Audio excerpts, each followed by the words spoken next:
रुपेश जी ने अपनी पत्नी से पूछा, निर्मला जी कितने बज गए हैं? निर्मला जी अलसाती हुई बोली, अभी 5 बजे हैं, क्या बात है? रुपेश जी बोले, आज बहुत भूख लग रही है, ऐसा करो चाय बना लाओ, तब तक मैं मंजन कुल्ला कर लेता हूँ।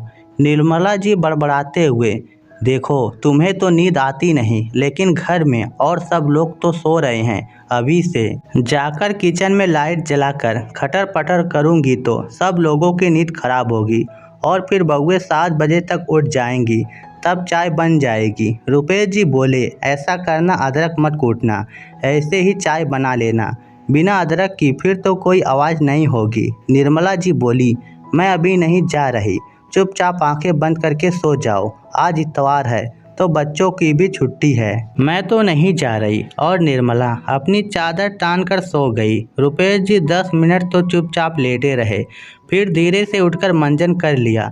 देखा तो निर्मला जी खर्राटे लेकर सो रही थी। किचन में लाइट जलाई, चाय का पानी चढ़ाया ही था, पता नहीं कैसे फ्राई पैन डिसबैलेंस होकर लुढ़क गया और चाय फैल गई। रुपेश जी के चेहरे से पसीने की बूंदें झलक उठी।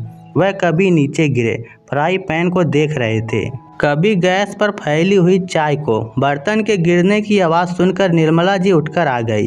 किचन को देखकर गुस्सा होते हुए बोली, आपसे मैंने मना किया था, लेकिन जिद्दी इंसान हो, कैसे मान जाओगे? इतनी बेचैनी रहती है, अब कौन करेगा? मैं तो सुबह सुबह अकड़न के मारे ज़मीन पर बैठ भी नहीं सकती। ठीक है, तुम गुस्सा मत करो, मैं साफ कर दूंगा। रुपेश जी बोले। तब तक छोटी बहू कविता आ गई। फैली हुई चाय, लुढ़का हुआ फ्राई पैन देखकर उसका पारा 7वें आसमान पर चढ़ गया। रुपेश जी बहू को देखकर अपने कमरे में चले आए। कविता निर्मला जी की तरफ देखते हुए बोली, मम्मी जी, आप लोगों को नींद नहीं आती तो कम से कम हम लोगों को तो चैन से सो लेने दिया करो। हफ्ते में एक दिन मिलता है संडे का, आराम से उठने के लिए, उसमें भी आप लोग चैन हराम कर देते हैं। ऐसे ही पड़ा रहने दो, मैं थोड़ी देर में आकर साफ कर दूंगी।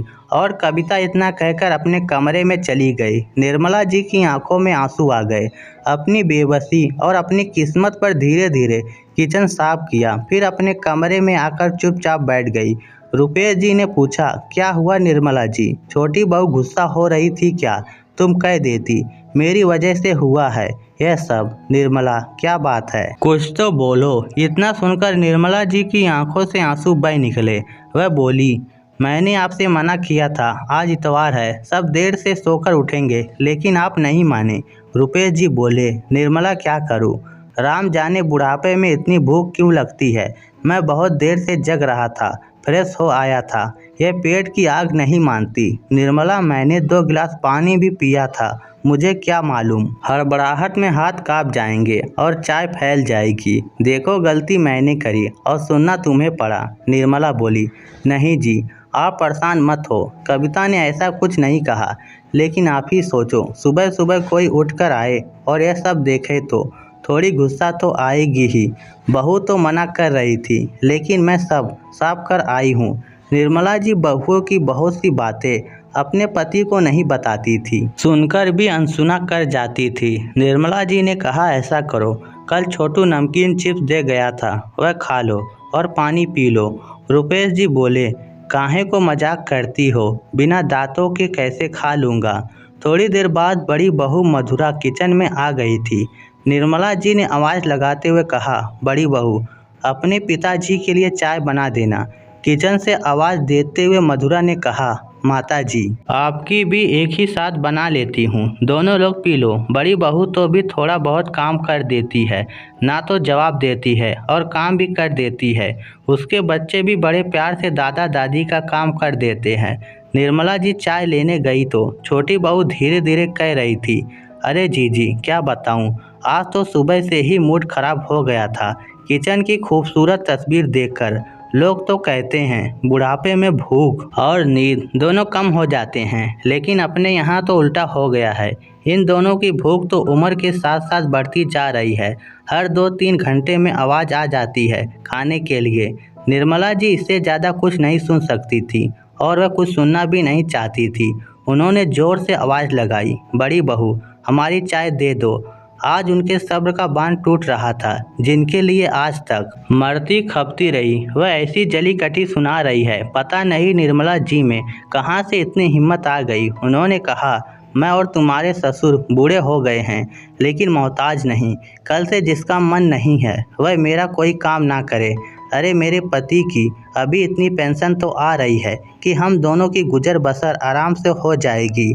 और बेटा, बुढ़ापा सब पर आता है, तुम पर भी सदा जवानी नहीं रहेगी। तुम्हारे माँ बाप भी तो हैं, तुम्हारे भाई भौजाई क्या उनके साथ ऐसा ही व्यवहार करते हैं? ऐसा मत कहो जो दिल को घायल कर जाए।